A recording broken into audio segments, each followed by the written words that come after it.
give me one shot here on a blue chip stock, believe me, Kevin, the only problem you're gonna have is that you didn't buy more. Nobody knows if the stock is gonna go up, down, sideways, or in circles. What's going on, NBA Draft fans? Your boys are back, the Wolves of Wall Street, your favorite draft analysts. My name is Corey Telva. I am the NBA Draft Dude, and Albert is not with us tonight, so we had to call in the big guns. We have a special guest, Tyler Metcalf, in the building. Metcalf, what's going on? Oh, what's good?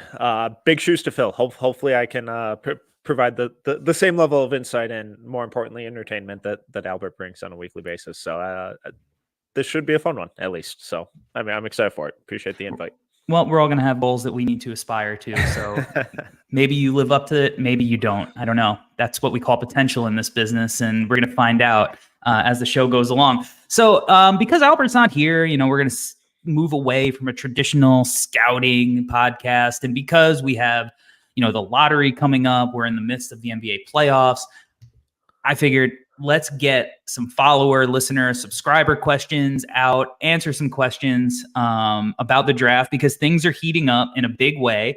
And now is the time in which we can kind of bounce things around and have some fun with this. So you either left me a comment on Twitter or on the YouTube. And if you are watching live, you can feel free to comment, and we will try to get to some live questions as well. So if you are here, if you're on YouTube, make sure you drop a like, make sure you subscribe, share, all that fun stuff that helps us out.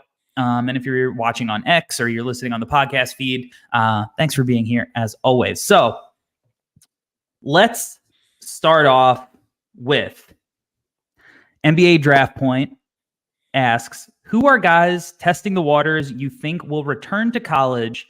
Who should we expect back in the transfer market? And then he gave Hawkins, Wells, Watkins, Toppin, and Christie as kind of his example guys. Maybe that should be considered. It kind of feels like Cam Christie's the hot name on the streets right now in terms of that. I was a little surprised when he set his transfer status as well as a do not disturb or do not contact. So it wouldn't shock me if he ends up staying in. I don't think that would be the best move for him long term right now, just because I think he has a long ways to go still, especially strength wise in terms of being able to even contribute NBA minutes. And for freshmen that far off, it's really, really hard for them to end up actually making it. I really like him long term. I think there's a lot to be intrigued by, but I think another year in college would do him wonders and really have him kind of challenging for that kind of first round grade next year.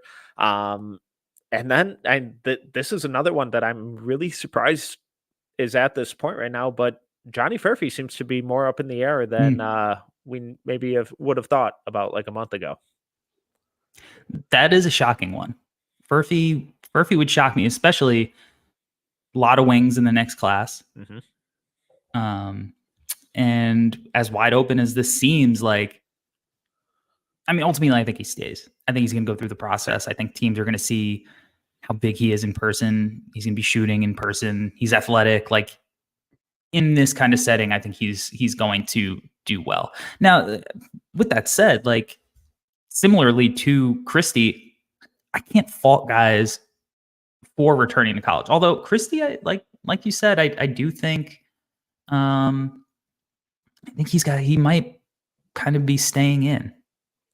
I get that vibe. I get that vibe from him. But I do think with those guys in particular, they already have such a good base of skills that are worthwhile and worth developing. But I don't know if with either one of them where they're at with their, Christie's finishing ability and his frame, and then Furphy, his defensive performance this year, which, personally, I think that he's so big and athletic, he'll figure it out. But still, it would be nice if you figured it out before you had to do that in the G League, where I think it's going to be Yes. really hard to figure that out because the G League plays a really up and down, loosey-goosey pickup kind of style a lot of times. But Furphy would surprise me. Christie would surprise me if he went back. I thought it was interesting that Hawkins even put his name to go as a guy to be back, possibly returning to school. Yeah. Just another name to throw out, a guy that both of us have been really impressed with, that you've gotten to see in person, Xavier Lee. Mm-hmm. Very intrigued good to one. see what he ends up doing. He could. I would be kind of surprised if he stayed in, but I think he could be a big name this time next year. Yeah, I was shocked that he wanted to go through the process, but like he is a guy that I think he can have a really big combine, a G League elite scrimmage. Yeah. And then like, I don't know, like he's the type of guy that would fit well in those settings, playing with a bunch of different prospects because he could do stuff with the ball. He's used to playing without it. He can get hot. He can shoot. He can pass. Like he rebounds. I don't know. I would draft Lee this year. And I have those same kind of physicality concerns. I think with him, like I think his game is mature enough that like I would want to get him in like pro strength and conditioning. Yeah. Where like I think it's different. Whereas guys like Christie and Furphy, I still think they have deficiencies in their game that like, oh well, I don't think they're going to be able to like figure that out necessarily like in the league, and it's going to be a tougher path for them to develop those deficiencies. But yeah, I love Xavier Lee. That's a really good call right there. All right, let's take a question from the YouTube comments. Caleb Turner asks, well, he's got a couple of questions, so let's pick a good one. Who is a player in this draft that you think could legitimately help one of the teams currently in the playoffs? So teams that haven't been eliminated already, or teams in the playoffs in general? Let's just go playoffs in general. Right. Just to kind of widen that pool, especially with some of the ones who are already out. An honest answer is maybe none of them. I would say when we look at the top of the draft, Donovan Clingan is probably up there for me. Big time. As just like a backup big. And then upperclassmen and Tristan Da Silva, spot minutes, kind of seventh man in a rotation, just some sort of consistency, two-way versatility. Those would be kind of two of the top names that come to mind for me. Yeah, I also would think that Zach Edey is a guy who maybe he's not playing 30 minutes a night, but probably would have helped like a Phoenix. I don't know, like just a team like that. I mean, Mitchell Robinson just went down for the Knicks. Like if you had Zach Edey off the bench, that would probably be a nice luxury to have. And even Denver, just 5-10 minutes when Jokic Right. isn't on the court, because they're not surviving those Aaron Gordon at the 5 minutes against the Wolves. Yeah, but again, like this draft in particular, like going down the line, like it's pretty bleak as far as like guys that you're like, oh, this guy can contribute, because really like maybe McCullough, like if the shot went in, right. Like, well, if the shot's how is dropping. he shooting? Yeah, so maybe Kolek. Yeah, but he's a guy that you're not going to play big minutes. Yep. And defensively, I think, as a rookie, I think he's going to struggle. So like, and I think ultimately he'll get there. He'll be fine. But yeah, it's some of those older guys, right? The younger guys, they'd be a disaster right now. Like I can't imagine the kind of decisions in that kind of intensity. Like imagine Isaiah Collier was bringing the ball up the court against the Timberwolves defense. Like Jamal Murray couldn't handle it. Imagine where he would throw the ball to, right? Like, I mean, the size of Dillingham trying to adjust to some of this stuff as a rookie, hard. like it would be really hard. So I think Clingan, as far as like a young guy with potential, he's probably the best answer. Multiple time, champion, like high intensity guy, big size. I think, he would kind of be that guy for this particular exercise. Just real quick, I think another kind of interesting upperclassman center who would probably go more in the draft or the range of the draft where most of these playoff teams are going to be picking.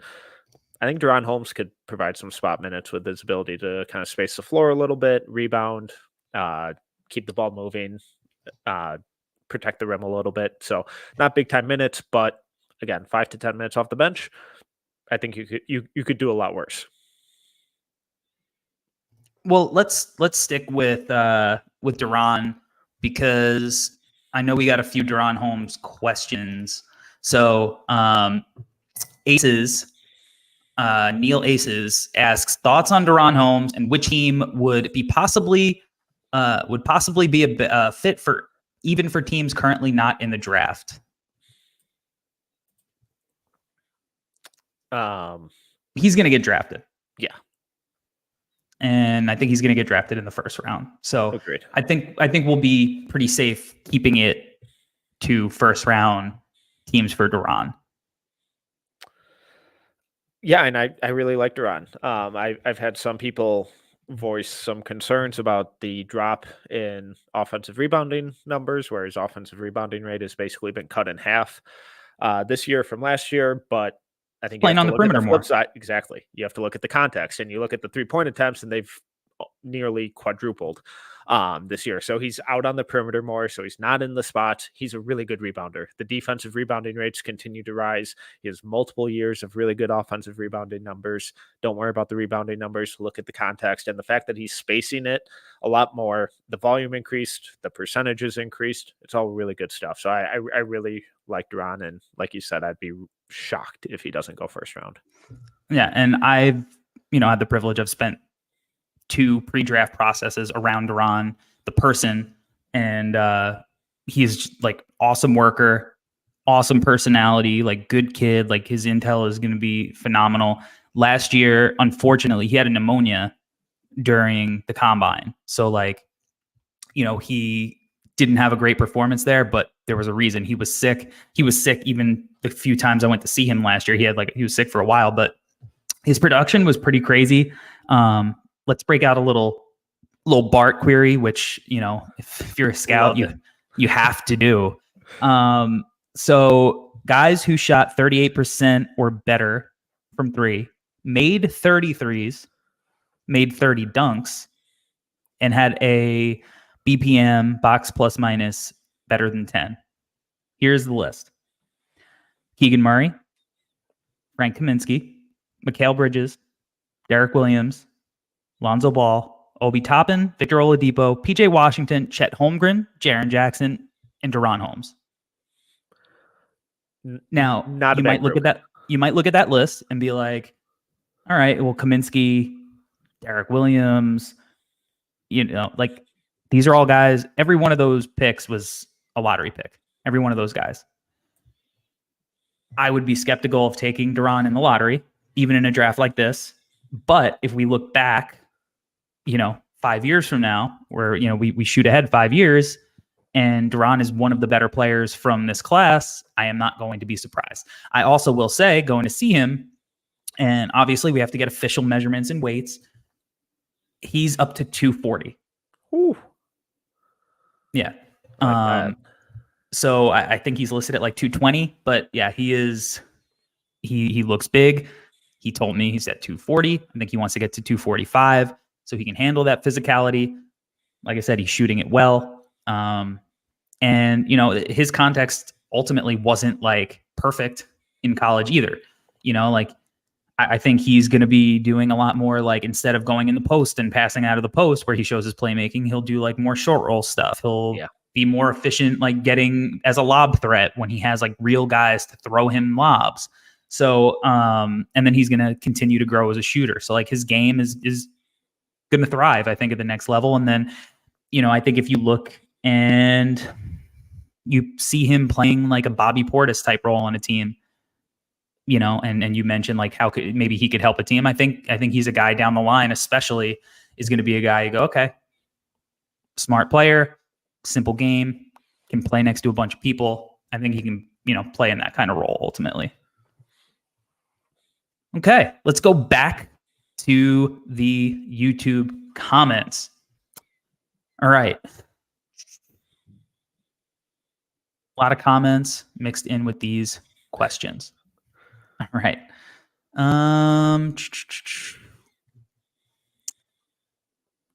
Brian Lau says, what is the main difference between Furphy, Ricochet, and Cody Williams? Felt like they are all similar.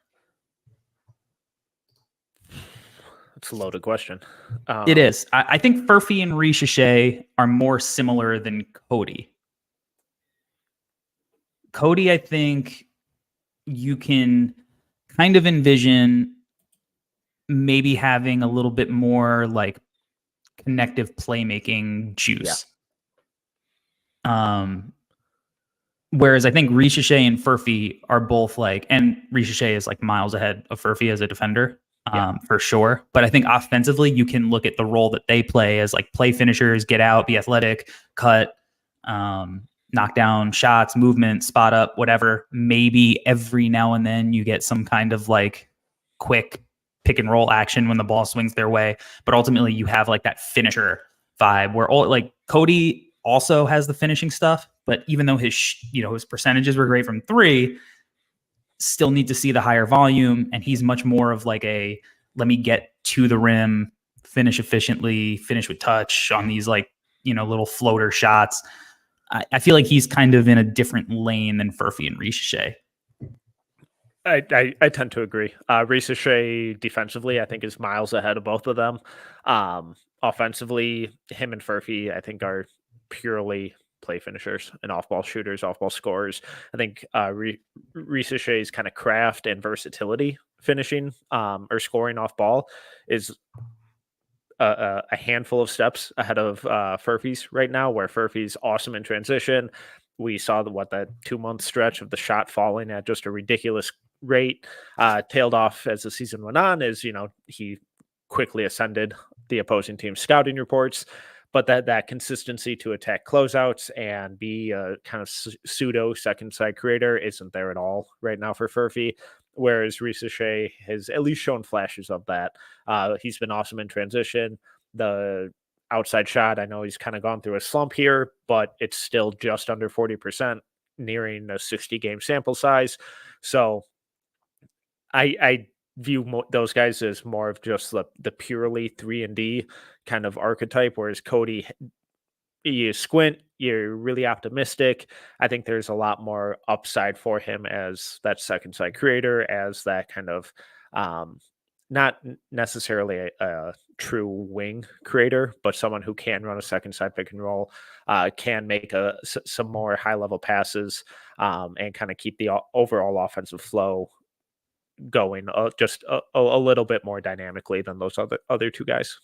Yeah, I dove back into Cody's film recently, and I was like, there's a lot to like, and like his passing really pops. And if you watch the Oregon game, he played really, really well, and you were like, okay, when he's putting it all together, it's like, wow, like this guy has that potential.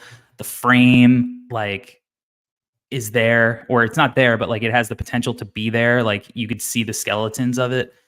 And I just went through with it and I was like, I get it. He was hurt. He got really quiet. He underperformed. If you want to dock him the same way that like I might be docking Ricochet for, tailing off, I think that's completely fair.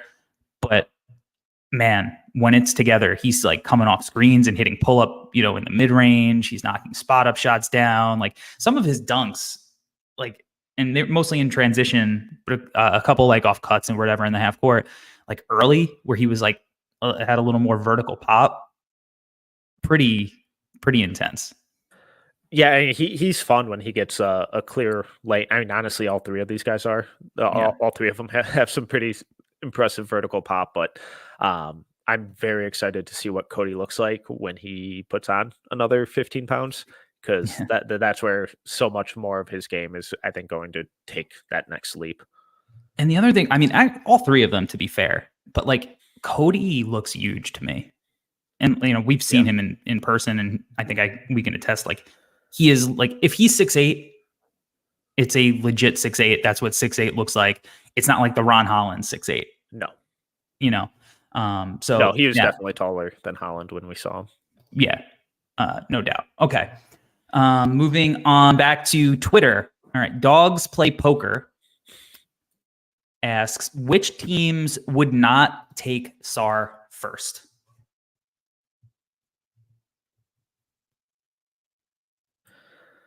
And first Go through one, the top. Okay. and We have Detroit, Washington, Charlotte, Portland, San Antonio, Toronto. That's the top 6. I think Detroit's the easy one. And then San Antonio maybe, but who knows? I think the rest probably would. Yeah, I mean, I can see every single team taking him first. I can also see him going third. Like, I mean, I don't know what's going to happen in Detroit, right? Like, they don't have a Pobo right now. Right. So, like, we don't know what their strategy is going to be. No clue. Like, whoever is coming in, does he like this roster? You know, like, I don't know. He shouldn't, but like, right. Maybe he does. I don't know. But yeah, like, if they're just going to be like, you know what, we really believe in DaRon, and we're going to take Sar, and we're going to figure it out, then I think they're fucking out of their minds. Yeah, agreed. I think if they do land the number 1 pick and take Sar, then I think DaRon's on the trading block that night. And that sucks. I think DaRon is still good. He's still really, really young. I'm not saying that you have to keep him, but like, if you're going to diminish the value of your pick and take Sar, I just don't know if the asset management ultimately works out great. They probably try to make it work, and it looks terrible. But like, if you're like, oh well, Minnesota is playing really big and it's working out great for them. It's like, cool. Cat is like one of the best big men shooters of all time. Like, yeah, that's why that works. Sar is not a real shooter. DaRon is not a shooter at all. One of the best defenders of this generation. So it's different. Like, they're not just taking 2 bigs and being like, hey, we're Twin Towers. It's like, no, these 2 guys are arguably the best at what they thrive at. Yeah. Gregory Castillo in the chat is making a good point, though. We could see a Wiseman, DaRon, Sar lineup and add beef stewing. So that would be really enticing. So shout out to Gregory Castillo in the chat. Yeah. So I mean, the fit's funky, but like, if you're just like, you know what, I really like Cade and I don't really care about anybody else that we have, and you want to go with Sar, then I think that's fine. But I think that like if you're looking at their core guys, like, it sucks, but like, Sar is one of the worst shooters in the league. I don't believe in Jaden Ivey as a shooter right now. At least one where I'm like, you know what? He's not getting into the paint. Great. Let's live with that outside shot. I think Marcus Sasser is the only shooter that I trust on that team. His year was just kind of from outside, like, but I think he'll be okay.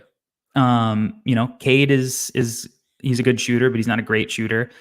Grimes has unfortunately really not been what I've wanted him to be and thought he could be and hope that he will be. So they have a lot of things to figure out, but I think if we're looking, you need shooting. You need That's more why shooting. They traded for Fontecchio. Turn in the franchise around. Hey, it's a start. It is a start. But so Washington, I think they could take Sar. They can go in any number of directions, except they shouldn't take another 6'7" to 6'9" forward to not be able to develop because there's too many of them. So I think I would steer away from that. But they could take any position. I could see Washington taking them. Charlotte, Mark Williams, I like a lot, but he's not the type of big man that you're like, I can't, I have to see this through. Like If you think Sarr's the best player in this draft, Mark Williams isn't good enough where you're like, we can't draft Sarr. And I really right. like Mark Williams. And in the meantime, like at least Brandon Miller and LaMelo give you enough floor spacing that like, whatever you figure it out. Right. Is at least a little bit better of a base. Portland, Ayton's locked up there. I think he'll be there for a while. Don't think they can play next to each other, but no. You're also Ayton is who he is. I'm taking whoever. I don't care that he's there. Yeah. I really don't love a core like 1-2 punch of Sarr, Scoot. Like I don't think that has like they're taking me to the promised land kind of potential. So you really need Shaden to pop, and maybe Ant Simons takes another leap. I think he's getting a little. I almost feel like he's a little underrated. I do, concede and get like he's a little frail defensively the further you get, but I think he is like a true like real deal scoring type of prospect. San Antonio, Wemby is you can do whatever you want. It doesn't matter. Yeah. It truly doesn't. Like take whatever. Although if I was San Antonio and I had the first pick, I would just take Topic probably and build something like that makes a little more sense. So yeah, and then Toronto. I think Toronto would make sense. Yeah. I don't love Scotty Barnes and Sarr as front court guys because I don't trust either one of them to be real spacers in any way. So you have to be strategic in how you build around them. I guess they kind of understand that in general, taking Grady Dick, trading for quickly. So sure, why not? And Sarr's like the exact prototype of prospect that they typically go for. Mm-hmm. Yeah. Okay.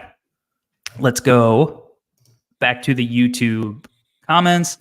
Let's go back to Caleb Turner because it seems like a well thought out question. Vicini at The Athletic has famously said he doesn't have a single tier 1 or tier 2 player in this draft. Would the best player in this draft really struggle to be a top 5 to 10 pick in any other draft?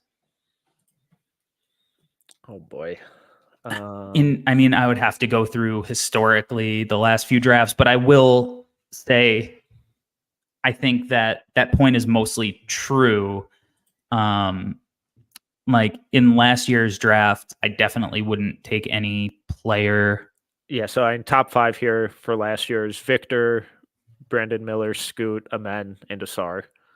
I don't think anyone would get in over those guys.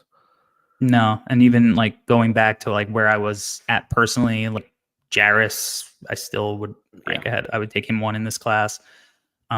Year before, maybe with Paulo, Chet, Jabari, then we have, we had the whole Keegan Murray and Jaden Ivey debate. Right. Maybe Sarr falls there. I wasn't like a big Jabari guy either, so like I could see somebody cracking my top 5. I think there are guys who would be in that range. I just don't think there are any guys that would like probably be in like a top 3. Yeah, I would agree with that because like and then even the year before, Cade, Jalen Green, Evan Mobley were pretty cemented as the top 3 with some people having Scotty there, and then Jalen Suggs went 5 and he was insane at Gonzaga that year. Yeah. So there would be boards and people who had a couple of these guys in their top 5, top 3 though. Like, and then even the year before that, Anthony Edwards, James Wiseman, LaMelo Ball. I don't think anyone's usurping any of those guys either. So maybe 4 and 5 where Patrick Williams and Okoro went. So I think top 5, some of these guys would kind of sneak in. But when we're looking at the top 3 from the last handful of years, I don't think it happens. No, I don't think it happens either. And I want to go back to the Twitter comments now because I think that we can kind of like segue the next question into like a point from the last question and like what is Ron Holland's potential in the NBA? And I think my perspective on like where, and this question is from the Wariak report. I think my perspective on Ron, and to be honest, I have been lower on Ron since before the draft cycle started, since we saw him live I know he had a good game at the Hoop Summit. He did not have a good week. He didn't have a good week. I was not very impressed with him. Very underwhelmed, to be honest. And I think if you like put Ron in last year's draft, because not just us, and obviously the NBA put out their kind of list of like, these are the guys that teams think are in the 1 to 10 spots right now. And Holland was in, I believe, the 7 to 10 spot. Correct me if I'm wrong. So like, he is being thought of as possibly that kind of guy too. We have him, I think, 11 in our last mock. I think so. Or our last big board that we released today. Yeah. So just outside the top 10.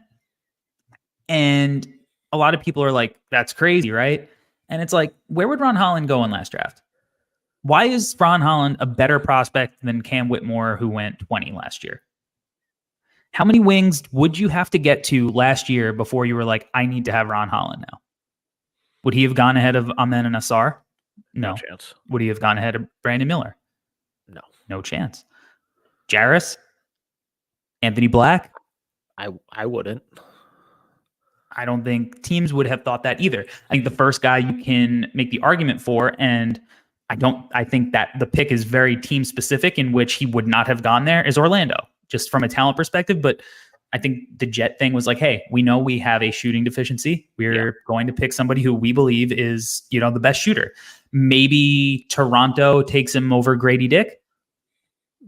Potentially. But again, I think that selection maybe had a lot to do with like, hey, we think we need shooting. Like, Ron Holland is not helping this. And I'm not saying this to disparage Ron Holland. Because if you were like, what is his top tier potential in the NBA? I think I would look at a guy like Jaylen Brown and be like, this is the path. Jaylen Brown looked terrible in college, but he had these flashes where you were like, okay, I get it. Like, if this hits, he's got a great frame. He's athletic, shot creator. He just plays out of control, makes bad decisions, inconsistent. Sounds familiar. He had a really, it's not like Jaylen came into the league and killed it right away either. He didn't play a lot his rookie year and early on, and eventually he turned himself through hard work into this really great player that is now part of like a historically good team who, I guess they're probably the favorites to win the title at this point. I don't know. I gave up betting, but if you're going to play anything, play underdog fantasy. Use code no ceilings. So that's kind of where I would look at, is like, if he hits his top tier potential, that's the kind of guy I would look at. Personally, I don't think it's super likely. I would love to be proven wrong by that, but that's the kind of tier of prospect that I think he is. If it hits, I just don't, he's not a guy that I'm like, I need to get this guy. How is he not in the top 3? Like, I don't know. He turns the ball over a lot. He can't shoot. He's out of control on drives. Not a great finisher in the half court. What is he like? Does he want to not be on the ball? How many guys are like, you know what? Oh, so now I'm this guy who you're giving 20 shots to. You know what I'd like to do? Not play like that. I want to be the hustle guy. Like, if he accepts that, I think then he can be really effective. But that guy is not the guy that people are like, I need to take him in the top 5. That's like Corey Brewer. Yeah. Long NBA career. Which is a very good career, but very good career. It's not top 3, top 5 in a draft. Yeah. So like, I think we need to look at this draft differently and like, oh, we're going to swing for the upside. Well, what if the guy's upside in this draft isn't as high as normal upsides? Yeah, I think the Jaylen Brown, if you're being the most optimistic of optimistic, that's what your ideal outcome for him is.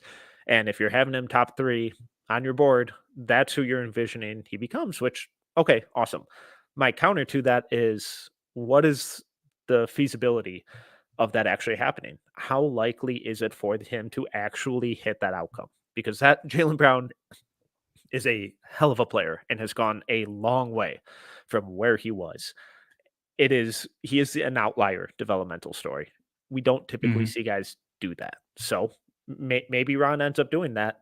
awesome. I hope so. I would love for him to do that. I'm just not entirely sure that he is the next outlier at that position to do it. I'm not sure of that either. But let's go back to the YouTube comments. And here's a question after our own heart, I think. Derp Jones says, who's a better prospect, Mark Sears or KJ Simpson? Yes. Mark Sears, contentious prospect amongst the team at no ceilings. But you're asking the right guys. I have Mark Sears just a little higher than KJ, Okay. but kind of in that same tier of fringe first round, early second round guys. I really, really like Mark Sears. Wrote about him a couple weeks ago and just came away super impressed with how strong he is, how consistently he gets to the rim, the shooting, the playmaking. The defense is what it is. He's not going to be a good defender, but he's strong. He has good hands. The work rate is at least there. So yeah, he's going to get targeted a ton. But ultimately what's going to determine his NBA outcome is going to be whether or not he shoots. And unfortunately, that's what it is for most guys. But I lean just slightly Mark Sears, but I have KJ Simpson towards the bottom of like that same kind of tier. So Sears, I mean, he shot super efficiently this year from like every range. I don't have any qualms about him as a shooter at the next level. Like you said, he's strong. I think he's really quick. My biggest thing would be like, and it's probably stylistically, because I think he did it a little bit more at Ohio, is like, what does his mid-range game look like? Because yeah, floater's great. I don't think that, like, I think you need more than like a floater at rim finished 3 for Mark Sears. Like if for, you know, like he's going to get the Brunson comps. Brunson is so tough because he can operate in every dimension of the court. Sears is not the same kind of player, but obviously you look at the way they play lefties, you hope that you would be able to model and see shades of that. So I think if he's going to be more than just like a 10-minute change of pace and a bench guy, he's going to have to add different dimensions and maybe playing in an NBA system that allows him to take more shots, like coming off a ball screen and like knocking a mid-range jumper off somebody who's playing deep drop because they're just waiting for, you know, a 5'11" guard at the rim. I think those are the kind of things he's going to have to work on. Made some insane passes. I like all that. Like you said, defense is what it is.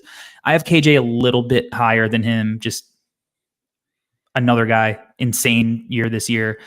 Is the shooting real? You know, this is his first crazy shooting real year. The fact that he was a really good free throw shooter as well as 3-point shooter this year leads me to believe he's made real strides just as a shooter in general. Like if you look at Davion Mitchell, he was still a pretty poor free throw shooter when he went and shot 45% from 3. KJ got better across the board. But yeah, he's I like his length. I like his ability to pull up in different spots of the court. But again, could just be a stylistic thing. Are there any other small guards that you consider in a similar tier? Yeah, but real quick on Sears. So this year took 15 2-point shots compared to like 188 threes.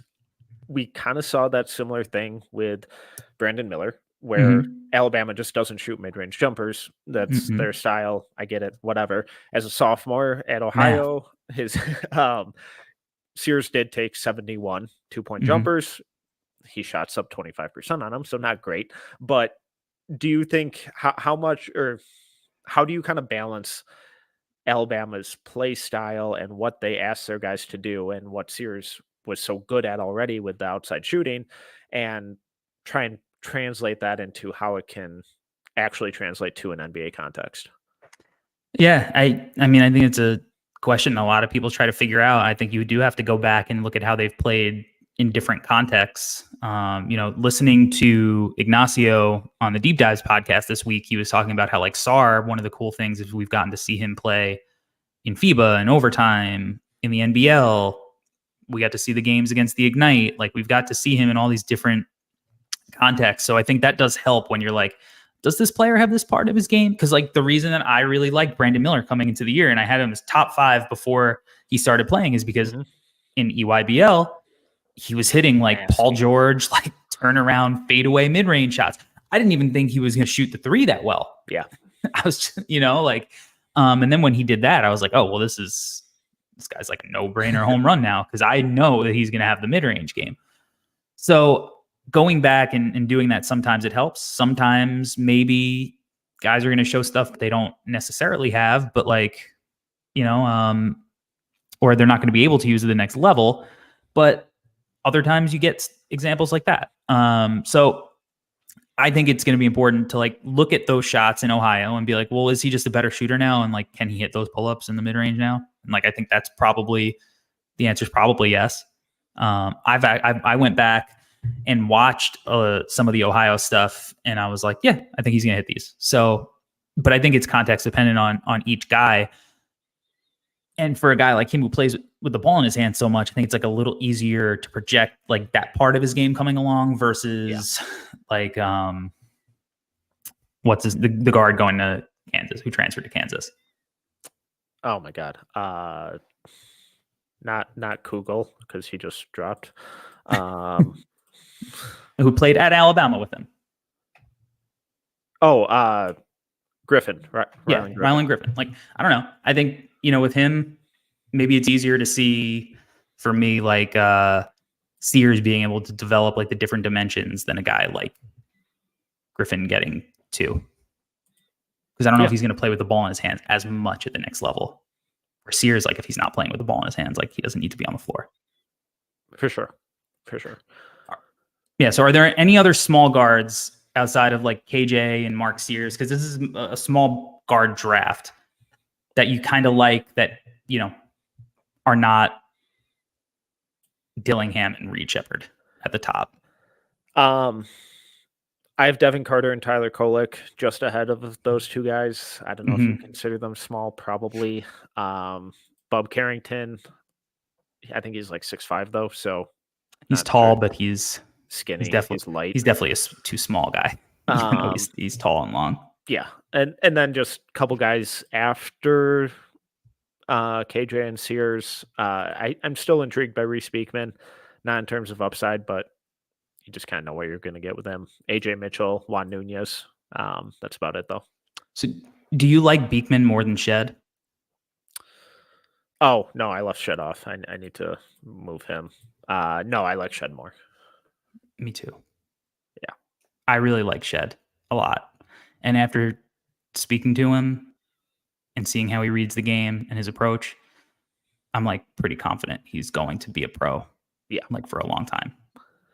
Yeah. You guys couldn't stop raving about him the other day.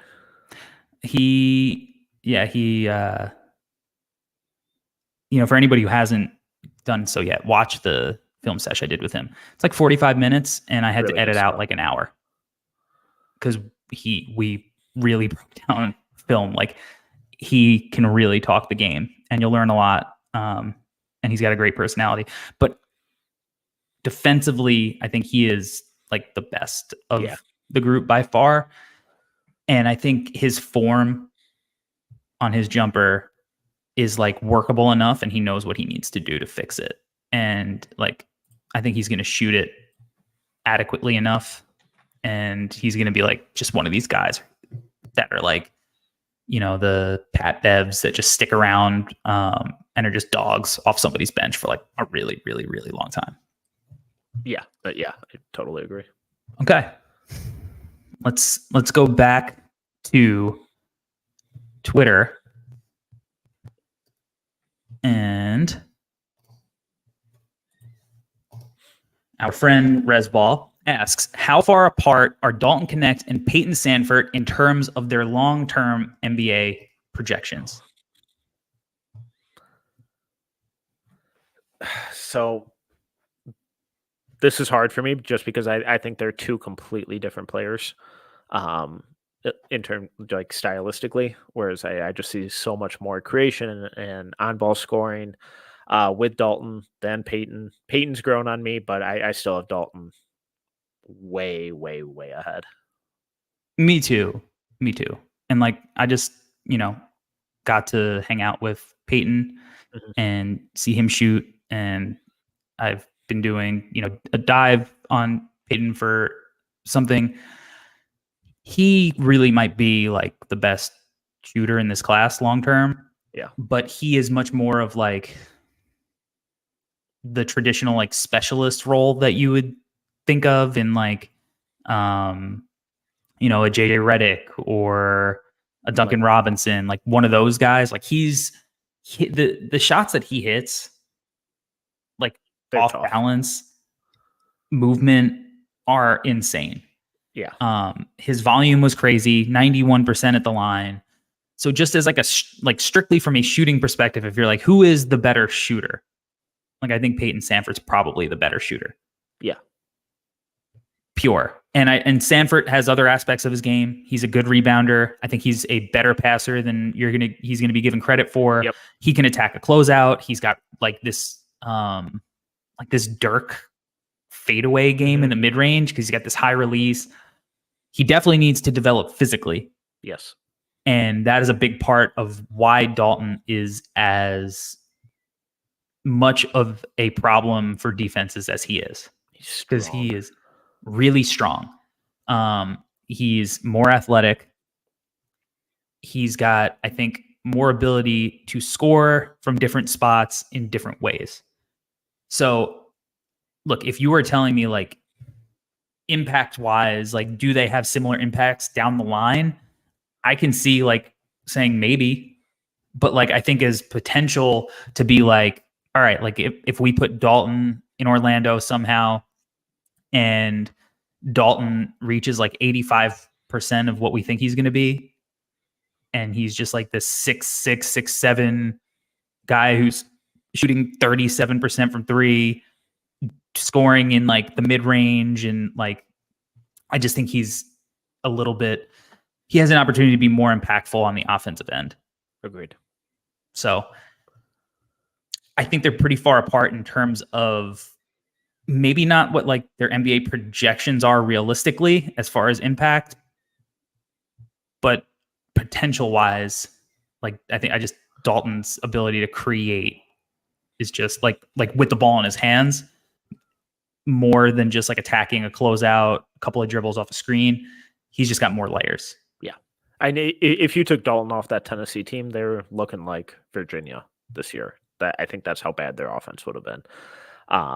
Just real quick with like Peyton Sandfort, how do you kind of view him compared to some of the other kind of toolsy wings in that kind of early to mid second round, like Antonio Reeves or Alex Caravan or Bobby Klintman or like Pacome Dadier, Justin Edwards? Where do you kind of see him in that bunch? Well, I think that some of those guys are just different swings. Sure. Like Dadier. Sure. We have a question about Dadier, so we can just talk about him here. He's more of like all right, this is like a young kid who has kind of like, the potential, if you like really squint, to be one of these like, I don't know, like Tobias Harris kind of wings, maybe, and that's more dynamic than a guy like Sandfort is. And then like Caravan, I think, is much more of like a similar player. I think where I might lean Caravan more, even though I think they're very similar prospects, and ultimately I do flip-flop because I think that Sandfort is a much more dynamic shooting prospect as far as versatility goes. But Caravan is like thick. Yeah. And it's like a frame thing. So like I think Sandfort moves better defensively, but like I think Caravan's more built to like handle physicality. Agreed. But I think they're like pretty close. Klintman, again, I think that's more of like an upside swing where you're like, this guy has more to his game. We talk about the different contexts, like for his his team, his international team, like he did like more playmaking. I think you imagine there's going to be more ball handling type of stuff, even if it's like grab and go and transition and like finishing, above the rim type of stuff. So like, I think just from like that perspective, he's bigger, he's stronger. I think you could make the argument just to potentially there's more to his game if he reaches that. But with Samford, if it's like a team that's like, we need an influx of shooting, all we want him to do is shoot. Yes. We know he can shoot a ton of different ways, and we don't need him to grow his game beyond that. Like, I think he's pretty complete in what he can be. Right. Like how easily could he slide into like the Sam Merrill role for Cleveland this year? Right. I definitely see that. So, by the way, if you go back and look at like Sam Merrill's like shooting numbers, it's nasty. He's like one of the best shooting backs ever. Wild. His volume, his percentages from everywhere on the court. Really, really liked Merrill back in the day. But Jesus, that dude had a strap. Mountain West Luka. But Sanford is probably bigger than Merrill too. Yeah, what's he at? Like 6'7", 6'8"? Yeah, he's listed at 6'7", and he looked at like in person. But again, he's got to get stronger. Like he needs that NBA strength and conditioning to like really just be able to hold up physically on the defensive end. Because I think he can move well enough to handle it. I just don't. Somebody's gonna dip their shoulder into him and he's gonna go flying. Yeah, exactly. But he can shoot the rock. He really can. Okay. Back to the YouTube. D. Steven asks, Castle doesn't play with hair on fire energy. True. So it's hard to see him as a future Josh Hart rebounder and not the athlete Iggy was. As a decent athlete, how will he combat D sagging traits special enough? So he doesn't play with hair on fire energy, but he is a guy who plays hard. Yeah. So there's a distinct difference between that. It's not like he's like not giving good effort. Yeah, and that comment kind of reminds me of like figuring out the difference between actually good defenders and guys who are just kind of running all over the place and making it look like they defend. Like Malik Beasley is perfect at this. He is an awful defender, but he is so active and energetic that it looks like he's a solid defender. And just because Castle isn't this demonstrative, fired up type of player, that doesn't mean he's not working his ass off constantly on both ends of the floor. Like Jaden McDaniels, that same kind of stoic energy, straight-faced, just out there looking to kill you, but his facial expressions don't change. So I don't want that to kind of get confused. Sticking with the Timberwolves, I think, and I've seen the Josh Hart thing with Castle a lot.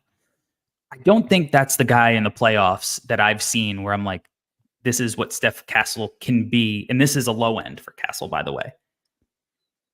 Nickeil Alexander-Walker is more stylistically the Castle guy to me.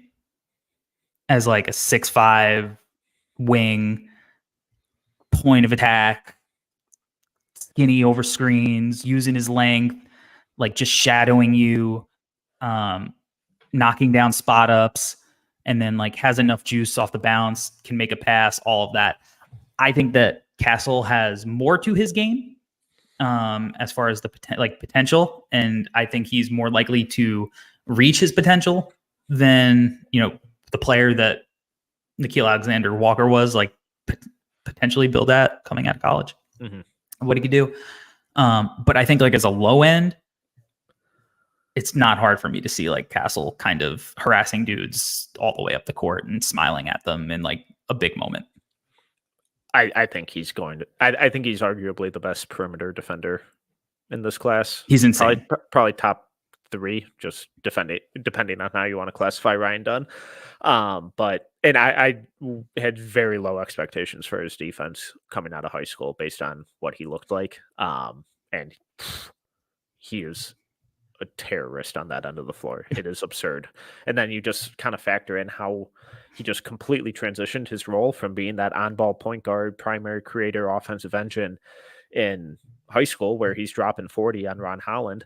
And now he's just hey, cut, run in transition, offensive rebound, do the dirty work. And he's like, yeah, cool, let's do it. Let's go win a national championship. I'm like, God, like, how do you not fall in love with that? Any coach would love to coach him. Again, that's why, like, initially, like when I went to see him in the Big East tournament, he had moments and I was like, oh, he looks like Jimmy Butler on the Chicago Bulls in his first 3 seasons before he locked himself in a cabin without electricity and became Jimmy G Buckets. Like, he looks like he looks like Jimmy Butler, not Jimmy G Buckets. And like he had a sequence where he volleyball spiked the ball, like coming from the weak side, blocked a layup, ran the floor, and if it was a better pass, would have thrown down like a 2-hand alley-oop transition dunk. And I was like, oh my God. And then he just has these things where he shows what he can do with the ball in his hands, where he's like attacking and he spins off of you. Like, he's so good at like doing that running back thing where he like hits the spot and then just spins off the defender's momentum and like keeps his balance and finishes. He rocks. And like, I think he even, like, without the shooting, I think he has a safe floor just because of all of the ancillary stuff and the potential lockdown positional defense that he has. Yeah. And again, like, he has to go to the right spot. That's a lot of these guys, but he's really, really, really good. He's really good. Yeah. Okay. And Van Eyck in the comments says, do you feel Stephon Castle is another Ben Simmons in the making? I think Stephon Castle probably likes basketball. I get that vibe from him. And I think you need to like basketball. Ultimately. It tends to help. It tends to help. It does. All right. Gregory Castillo asks, if I gave GM power, which project are you taking? Tijan Salon or Bobby Klintman? I'm going Tijan pretty easily. Yeah, I have them in very similar tiers. I still really like Bobby a lot. I think upside wise, I mean, Saloon is he has a much higher ceiling. I'm also probably more scared of his floor. Yes. I do think he's going to shoot it. Same. He looks gigantic. Bobby's big too. I'm probably more confident in Bobby as a shooter long term, at least from 3. But like, I can see Tijan being playing a similar role, not being the same caliber of shooter, but playing a similar role to Michael Porter Jr. for a team as just like a giant shooter who rebounds and plays hard defensively and maybe isn't always the best, but he's big, he's long, and he does stuff. And then if he's hitting shots, he's incredibly valuable.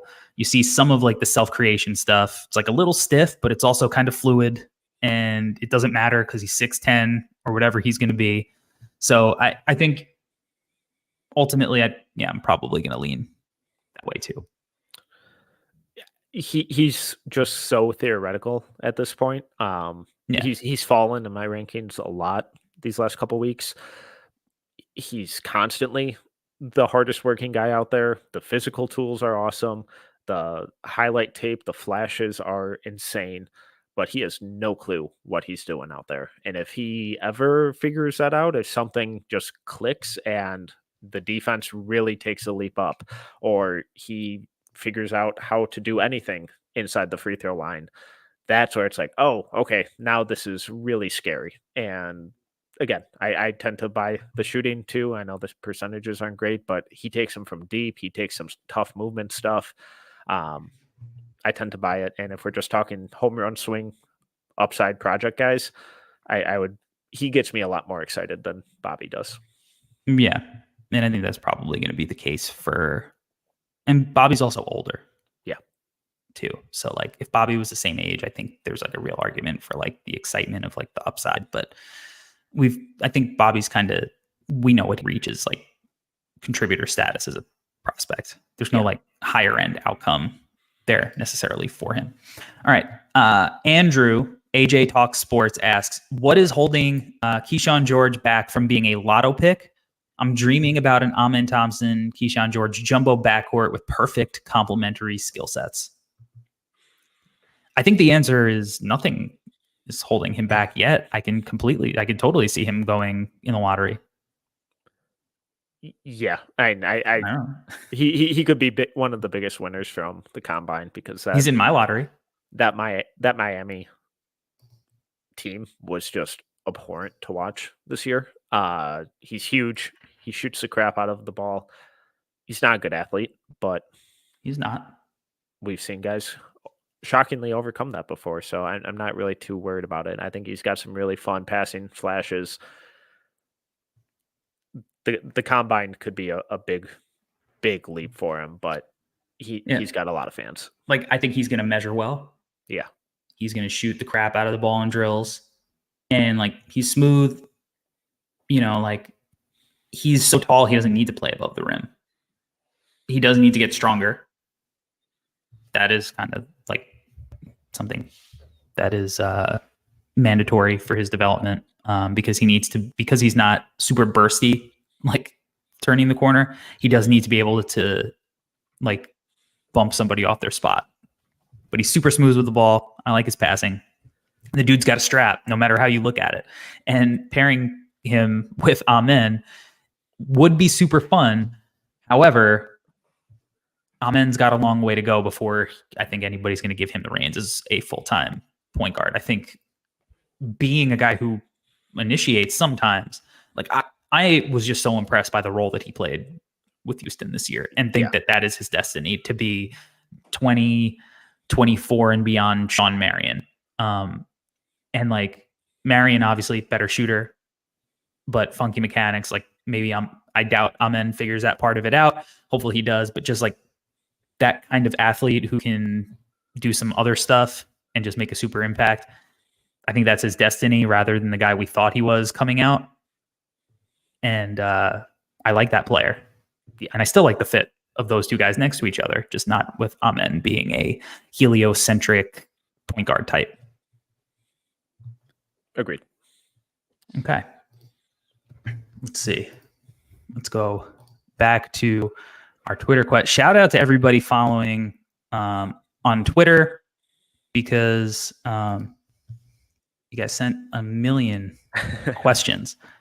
And shout out to everybody in the chat as well. I know we had a question about Tyler Smith in the chat as well, but the comments are coming in, so I can't find it. So we'll go to the Tyler Smith question on Twitter. Sunny Buckets asks, any chance Tyler Smith sneaks into the lottery? I'm going to say no. I'd be pretty surprised. I like Tyler. I did a film sesh with him. That kid can shoot the ball. He's really athletic. But I don't think he has enough of the ancillary stuff. And I think he's a good, like, weak side shot blocker. But he's not strong enough to play the 5 full time. Right now, he's not strong enough to play the 5 temporarily either. Yeah. So he's got to get her. And right now, he's like a 3-and-rim guy who cannot guard the perimeter. And he knows he's got to work on it. I think he's mobile enough and athletic enough that he should be able to do it. But should and will are 2 different things. So, look, if you're going to tell me, hey, a team thinks he's going to be a 40% three-point shooter and he's going to play the 4 and the 5 and they're going to take him in the lottery because he's athletic and he could shoot, I'm not going to tell you you're wrong. But I would be surprised if he won the lottery. Yeah, same. He's a hell of a shooter.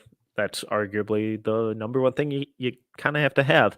But then you pair it with his physical tools and it gets a little more intriguing. And if, pie in the sky view, super optimistic about what he will continue to develop into, then yeah, it only takes one team to go lottery.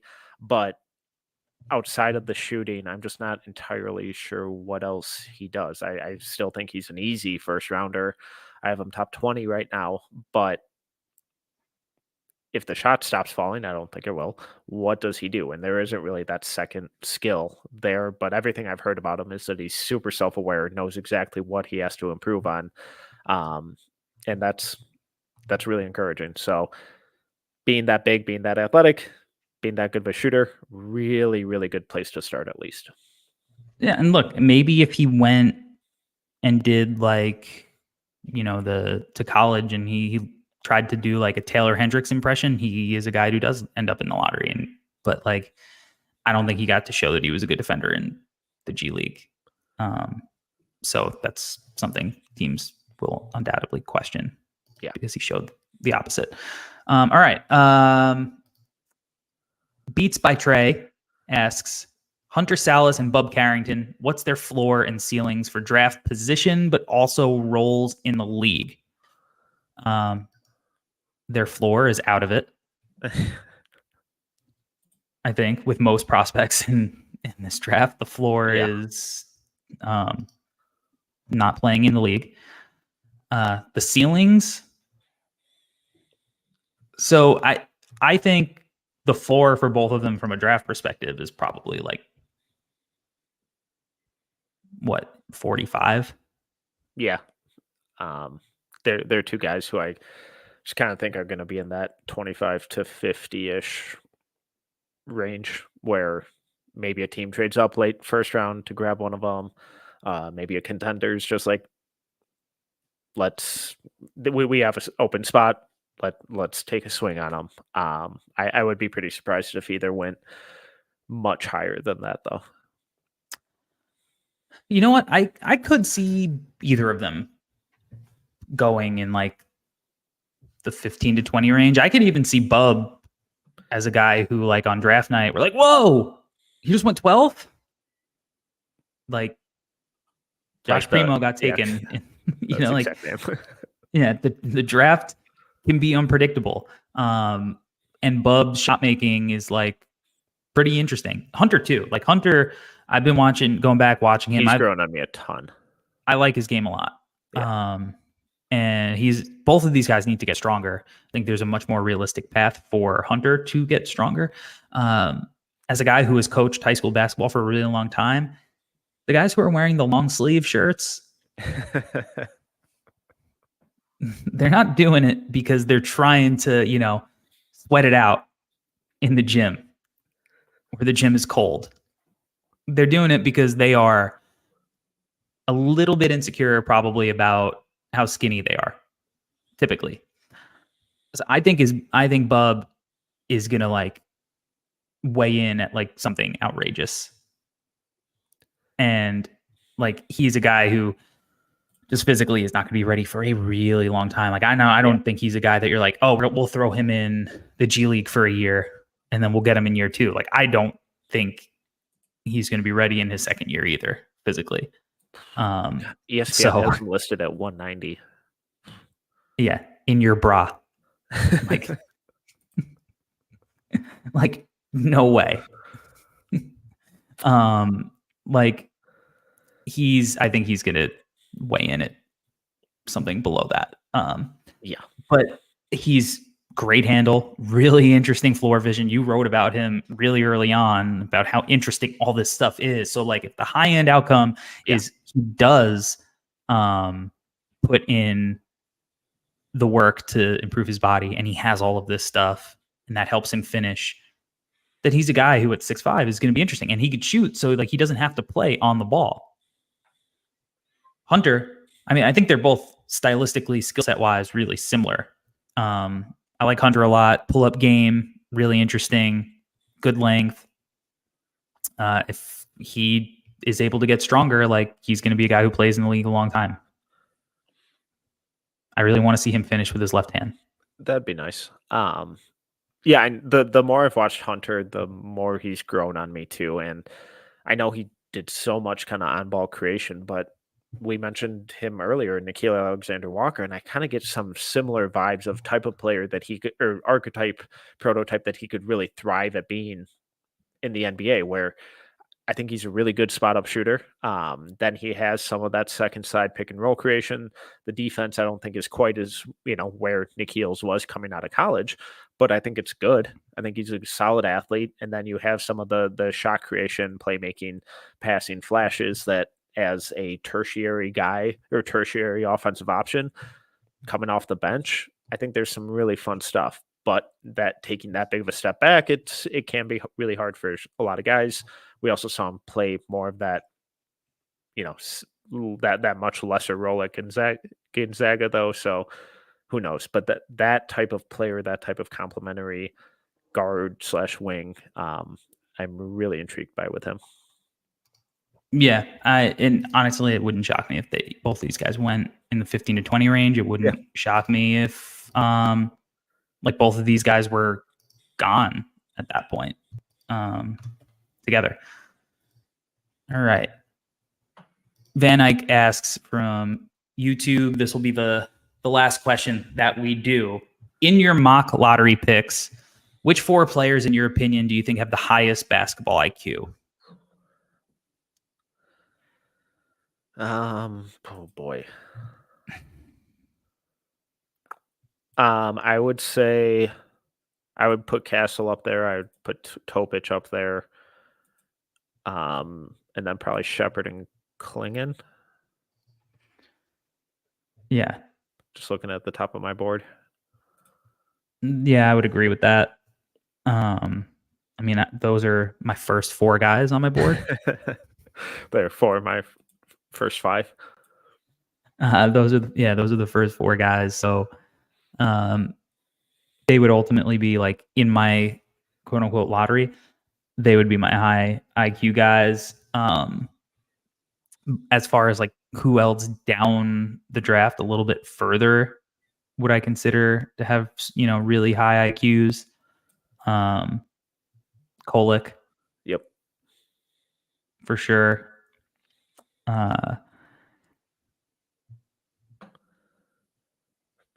McCullough. Dylan Jones has sky high IQ, like through the roof. Like the way that kid thinks the game is insane. I throw Shed in there too. Shed for sure. Cam Spencer. Yes. I mean, Beekman if we're going even lower. Beekman. Tristan DeSilva if we're talking mid-first round. Yeah. I think I'd throw in, like, from a big man perspective, maybe like Mobo. Ooh, that's fun. Grew up as a guard, late growth spurt. Who I really like. Good shout. How much? Like top 40, like for sure.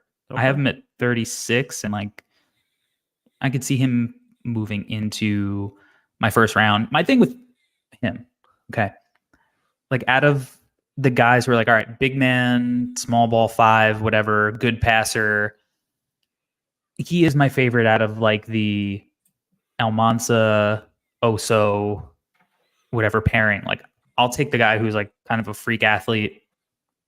Yeah. Who can still pass like that and like just is more dynamic. I think he's really interesting.